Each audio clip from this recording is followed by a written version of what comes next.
Үгіслаптыға тыланар бытовой гағы оғылар әғариялер әлбән аммаға сниппинден асоконна састарын сетелік оғылары күтті үлеләхер издела үләхеттері операция оңырдылар.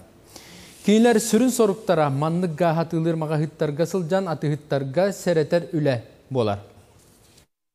Снифинден дробияға бортулақ гағы, клейі, токсичны әттіктері әғариян сыттағын болар.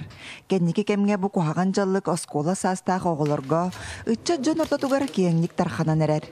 Медиктер білетелерінен бұ қуғаған жаллық кей тыңар органын сир, бір үксін нербеға құсыры бет. Кислород, который находится в крови человека, он его как будто бы по-простому сказать съедает. И человек начинает чувствовать кислородное голодание. Это, в частности, главным образом действует на головной мозг, поражается головной мозг, и тем самым ребенок начинает неадекватно себя вести, галлюцинации возникают у ребенка. И вот самое явное проявление – это неадекватное поведение ребенка. Снифин отары улус үрінен сәрәтер өйдетер өлелер чырчыларынан бүкіндерге амман әхілегер улус административны қамығиятын көғіләйінінен из жылы делін сақоны састарын сетелік оғылары күттөлілер сала сотрудниктара бытовой гағы атылыр мағығынларға рейделер терейділер. Оны астарын толалік оғыларға атылы хоттақтар.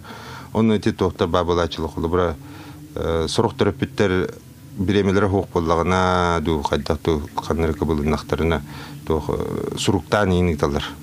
Боғы бар бағал статланы инден. Этеніктерін олық көңілеметтер.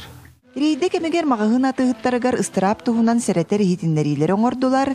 Итенне сақуаны саастарын седелік оғыларға газ атыта бабулларын тұғынан өйдетер листовкалары тұттардылар. Анығы олық ерде білен бұхетінен бұл электронный сигареталар, егенденлер метуаналылар. Кінім баранты бейхі бұл из жылы органларынан сіретті үлелері хотырықтары ұтылда тұралылар, листовкалар ағала тұралылар.